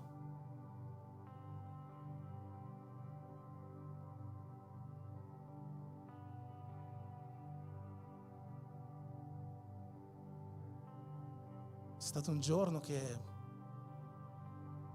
ero in macchina con Rodrigo. Oggi parliamo di Rodrigo. Eravamo in un'altra città addirittura. E finestrini abbassati. Passa uno e mi guarda: ciao pastore. Dico: chi è questo qua? Mai visto nella mia vita. Lo conosci? Faccio a Rodrigo: no, strano. E Rodrigo mi fa: no, ma guarda che ormai la chiesa, la bichurch è diventata conosciuta. Tanti parlano di questa chiesa. E io: ma figurati, chi vuoi che parla di questa chiesa? Ho detto: cioè, proprio una cosa che non ci credo, cioè. E lui: no, ma guarda che noi siamo venuti a sapere da persone, tante persone parlano quello che Dio sta facendo. Ma dai, quando ha detto così, subito il mio primo pensiero: wow, che bello, cioè, mai mi sarei immaginato questo. Subito dopo però Spirito Santo ha detto: non sei tu, non sei tu, non è l'Andrea, non sono i leader della chiesa, non sono i ragazzi in regia, non siamo noi, è Lui. Vuoi essere una persona a cui Gesù direbbe seguimi? Pensa a chi è che va la gloria nella tua vita. A chi è che va la gloria nella tua vita? Quando riesci in qualcosa, riesci nel lavoro, hai una promozione, hai una buona giornata. A chi è che va la gloria? Sono stato un grande oggi ho fatto super produzione, oggi ho ricevuto una promozione al lavoro, aumento di stipendio. Sei stato tu. A chi è che va la gloria? Ti gonfi il petto con i tuoi colleghi, sono stato io. Quando le cose vanno bene in casa, sono stato io, ho sistemato i conti della casa. A chi è che va la gloria nella tua vita? Per Pietro quel giorno aveva fatto la pesca della vita, era la giornata della gloria di Pietro. E che cosa ha fatto? Si è inginocchiato davanti a Gesù. Ha detto no, non sono io. Non sono io. È stato Lui. A Lui va la gloria. A Lui va la gloria. A Lui. È Lui, è Lui, è Lui, è Lui. È Lui. Ogni cosa della nostra vita è Lui. Ogni cosa della nostra vita.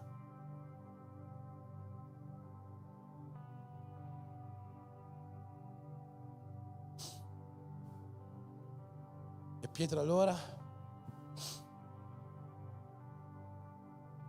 scende dalla barca, dopo aver fatto questa dichiarazione, moltitudine di pesce. E se c'è una cosa che fa se c'è una persona che fa le cose fatte bene, è Gesù, no? Gesù ha preparato la folla per Pietro, c'era una folla di migliaia di persone, e poi gli ha preparato anche il cibo da vendere. Quel giorno Pietro poteva diventare multimilionario. Pensa Mattia, Gesù un giorno viene al tuo bar, si crea una folla intorno a lui e dopo chicchi di caffè infiniti nella macchinetta, tramezzini pieni, tutto che compare così dal nulla. E tu vendi tramezzini, caffè, giornata della vita. È quello che è successo a Pietro. Gesù gli ha preparato i compratori e poi gli ha messo il pesce. Non bisognava neanche che Pietro portasse le cose al mercato. Aveva tutto lì.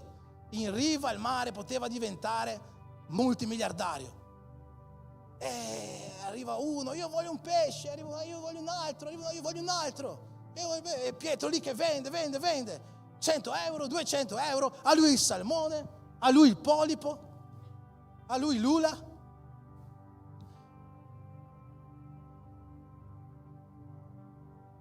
A un certo punto, io sono italiano quindi non posso votare. A un certo punto però Gesù gli dice: Pietro, seguimi, io farò di te pescatore di uomini. E mi immagino quando Gesù dice a Pietro seguimi, non è che Gesù è rimasto lì fermo, no? Pietro, seguimi, io farò di te pescatore di uomini. E Gesù ha cominciato ad andare via, giusto? Se uno dice seguimi, comincia ad andare, e Pietro era lì, ecco, col suo banco del pesce, 100 euro di qua, 200 di là, e vede Gesù che va via, no? Vende, e Gesù sta andando via, e Pietro continua, vende, Gesù è sempre più lontano. Cioè, a un certo punto Pietro dice: va bene, lascia tutto, pensaci tu, Zebedeo, vai avanti te, porta 2 pesci a mia moglie e segui Gesù. Il terzo requisito che Gesù ha provato quel giorno di Pietro. È interessante, no? Perché questa storia è cominciata con Gesù che gli ha detto: Pietro, posso salire sulla barca? Vabbè, salire sulla barca? Pietro, puoi spingerlo un pochino in mezzo al mare? È un compitino, va bene, dai, vabbè. Pietro, vai a pescare. È la fine della storia. Gesù gli dice: Pietro, rinuncia a tutto per venire dietro a me. È cominciato con una piccola richiesta, una cosa piccola. È finita con Gesù che ha chiesto: Pietro, rinuncia a tutto. Pietro quel giorno non ha rinunciato solo alla sua barca, solo al suo lavoro, solo alla famiglia. Non è che non avesse più una famiglia, però seguendo Gesù non sarebbe più stato tanto a casa. Pietro aveva appena ricevuto un miracolo nella sua vita. Gesù gli aveva dato un miracolo assurdo, ricchezza, un miracolo. E Gesù gli ha detto: Pietro, tu sei disposto anche a rinunciare al tuo miracolo per venire dietro a me? Sei disposto a rinunciare ad ogni cosa, a quel sogno che tu avevi da sempre, di diventare il grande pescatore, di diventare ricco attraverso il tuo banco del pesce, quel sogno che avevi, quella cosa che desideravi da tanto tempo, una pesca così, la desideravi da tutta la vita, non te la immaginavi neanche. Sei disposto a rinunciare anche a questo? Io te l'ho dato, ce l'hai se vuoi, ma sei disposto a rinunciare anche a questo per venire dietro a me? E Pietro ha rinunciato anche a questo per seguire Gesù. Voglio chiederti di alzarti in piedi per andare verso la conclusione.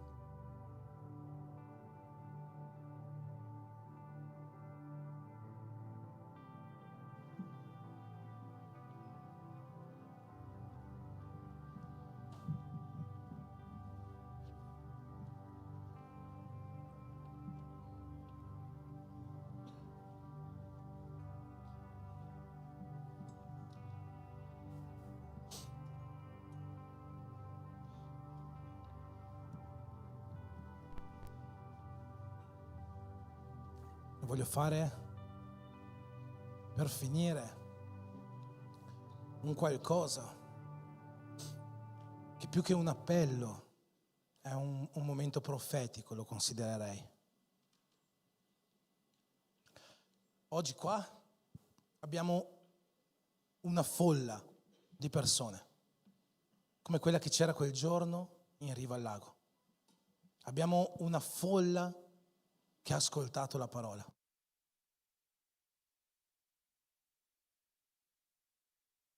In riva al lago. È qua. Siete voi.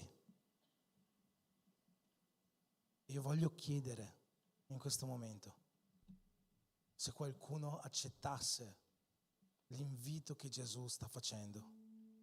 Seguimi. Di venire qua davanti. E come ho detto, non è un appello, non è per accettare Gesù, non è per ricevere niente di tutto questo, ma come se fosse un atto profetico. Fai parte della folla e tu sei disposto a seguire Gesù. Se sei disposto, vieni qua davanti e dopo termineremo la parola.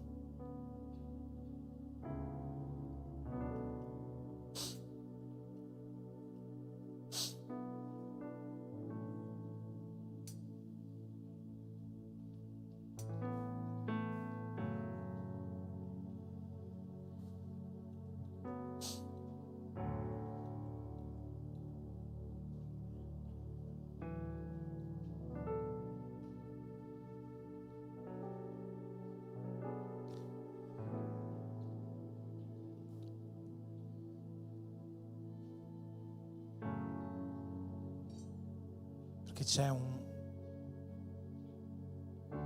altro test, un'altra attitudine che Gesù quel giorno ha chiesto a Pietro.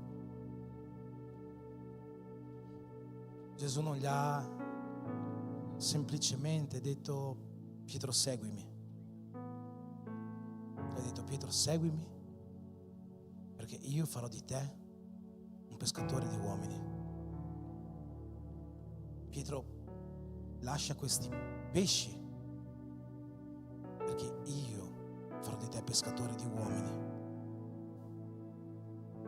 Il quarto requisito, la quarta attitudine che Gesù richiede a qualcuno per poi dirgli seguimi, è che questo qualcuno confidi nella visione di Gesù, in una visione più grande di quello che noi possiamo percepire.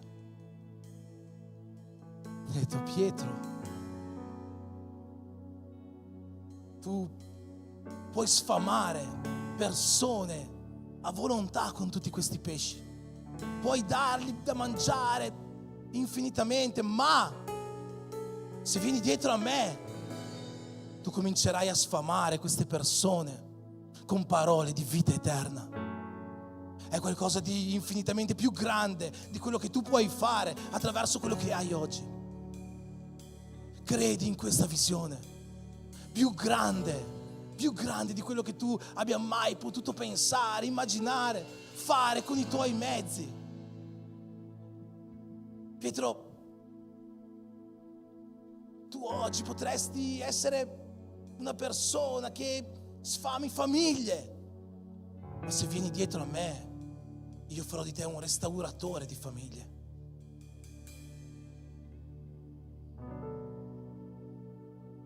Pietro, tu hai ricevuto un miracolo, ma io posso fare di te fonte di miracoli. Tu hai ricevuto una guarigione, ma io posso fare di te colui che porta guarigione. La visione che Gesù ha per noi va molto al di là di quello che noi pensiamo, immaginiamo. E Gesù ha detto: Pietro, io farò di te un pescatore di uomini. Credi in questo. Credi in quello che io ho per te. Credi che è più grande di questa benedizione terrena che tu oggi stai vivendo. Io parlo con voi adesso, i Pietro che sono presenti qua. Quello che noi stiamo vivendo oggi non è niente in confronto a quello che Dio vuole fare attraverso di noi, dal momento che noi lo seguiremo con tutto il nostro cuore. Per seguire Gesù ci sono dei requisiti. Oggi ne ho detti alcuni, forse sono molti di più, ma Gesù vuole lavoratori nella sua vigna, vuole lavoratori nel suo campo, non vuole ascoltatori, non vuole persone sedute alle sedie. Gesù vuole qualcuno che prenda mano alle reti. Gesù vuole qualcuno che porti quella barca in mezzo al fiume. Gesù vuole uomini e donne che non stanno zitti davanti a quello che hanno visto e vissuto. Gesù vuole persone che aprono la loro bocca, che rispondono alla chiamata che Lui ha dato, che obbediscono alla parola che Lui ci ha rivolto, che obbediscono alla sua legge, che vivono una vita ricercando la santità dal peccato. Persone che lavorano per Lui, che servono per Lui, persone utili a Lui e alla sua opera. Gesù vuole persone che non guardano se stessi per ricevere qualcosa. Persone che non fanno questo, quello perché vogliono ricevere un applauso, perché vogliono che i pastori dicano: guarda che bravo questo fratello, guarda che brava questa sorella, guarda quello che ha cambiato la carta igienica.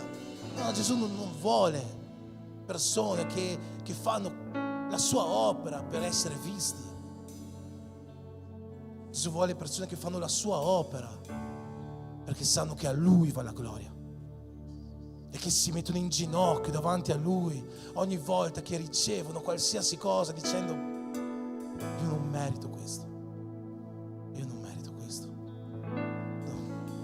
No. Se fosse per la mia capacità, se fosse per la mia bravura, se fosse per il mio studio, per la mia intelligenza, no, non sarebbe possibile. Se fosse per la mia santità, che non è perfetta, io non vorrei seguire così la via che Gesù ha messo davanti a me. E tutto quello che faccio è solo grazie a Lui. È stato Lui, non sono stato io. Non devo essere io a essere visto, è Lui che deve essere visto. Io devo solo diminuire e Lui deve crescere. E Lui deve essere esaltato e Lui deve essere glorificato. A Lui va la gloria. E se attraverso la mia vita Lui può andare la gloria, che Lui mi usi per questo. Io mi metto ai Suoi piedi e che Lui mi usi come Lui vuole. Gesù vuole persone che siano disposte a rinunciare a ogni cosa, che siano disposte ad affrontare un momento di fatica per fare la sua opera, che siano disposte ad andare contro un momento di tristezza, di debolezza, di delusione, per continuare ad andare dietro a Lui.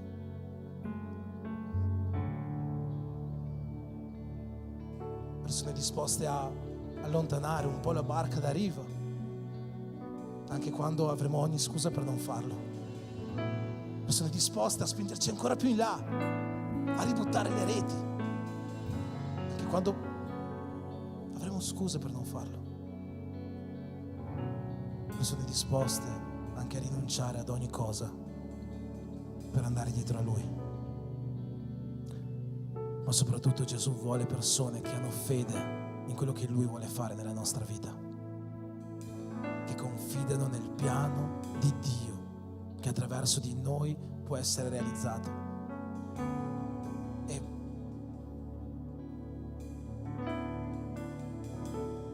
chiedo scusa agli italiani che sono qua davanti, ma a tutti gli altri che non sono italiani. Gesù non ti ha fatto uscire dal tuo paese per essere un ascoltatore della sua parola. Gesù non ti ha fatto affrontare ogni difficoltà che hai affrontato e che stai affrontando per essere un ascoltatore della parola. Gesù ti ha portato qua e Gesù desidera che tu abbia fede nella visione che Lui aveva quando ti ha preso dal tuo posto e ti ha condotto in questo luogo. Gesù desidera che tu confidi nel piano che Lui ha per te. Gesù desidera che tu prendi possesso di questo piano, di questa visione, e che lo segui anche quando ogni cosa ti dovrebbe fermare, ma che tu vai dietro a Lui, abbandoni tutto, il banco del pesce, ogni cosa, abbandoni tutto per andare dietro a Lui, perché la promessa è che Lui ci farà pescatori di uomini. Più grande di qualsiasi cosa noi potremo vivere con le nostre mani. Signore Gesù,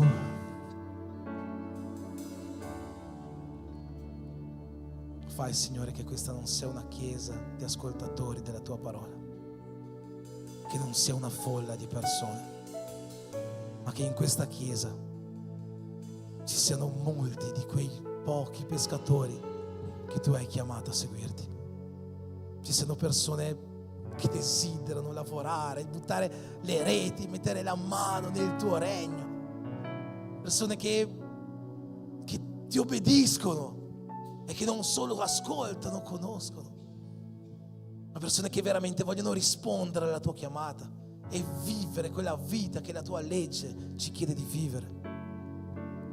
Che tu possa trovare in questa chiesa persone che non riservano per sé la gloria, ma che piegano le loro ginocchia verso di te, Padre, dicendo che noi non siamo degni e che tutto viene da te, che tutto è per te. Persone che rinunciano ad ogni cosa per te, Dio, e persone che credono in quello che tu hai riservato davanti a noi dal momento che noi lasceremo ogni cosa, ubbidiremo la tua parola e cammineremo dietro a te. Che questa possa essere la tua chiesa, Padre, che questa possa essere la tua chiesa, nel nome di Gesù. Amen.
Salvatore, non fallirà,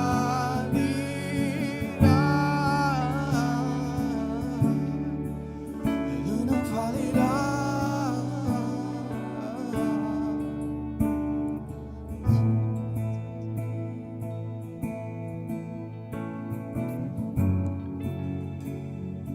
Dì alla persona che è vicino a te, confida che quello che Dio vuole fare nella tua vita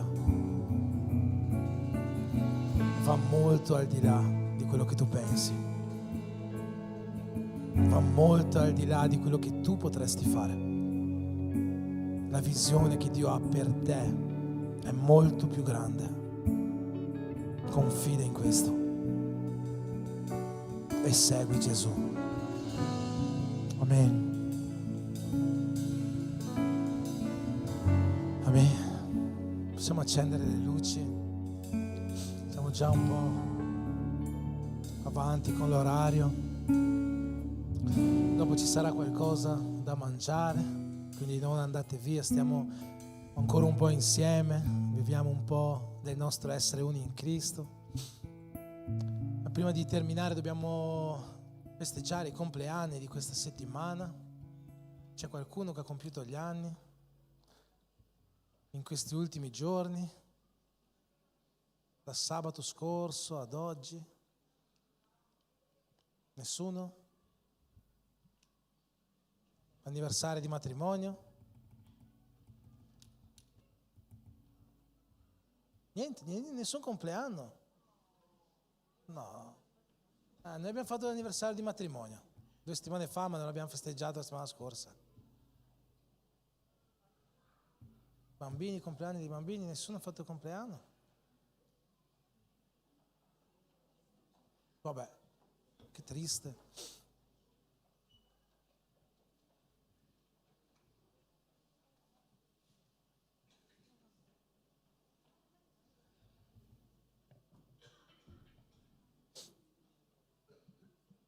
Amen.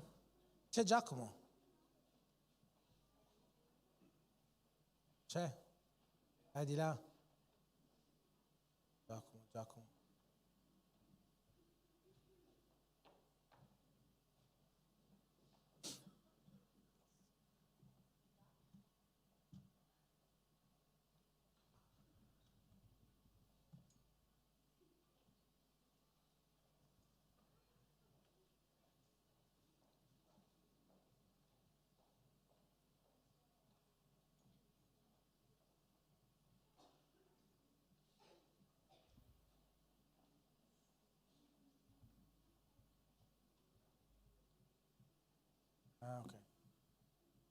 Ok, Giacomo non è disponibile. Etto, grazie, prega per noi.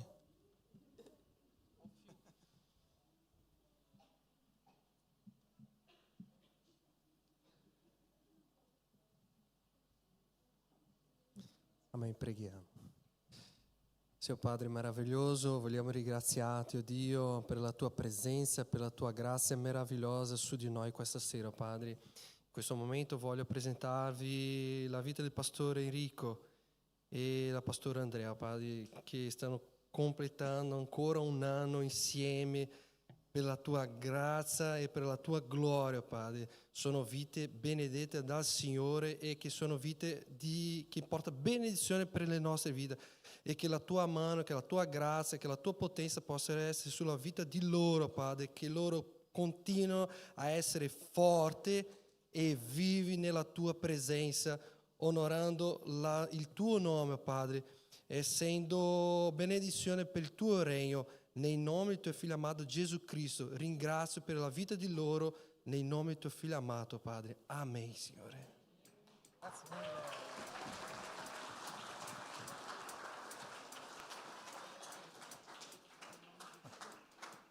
Non c'è bisogno.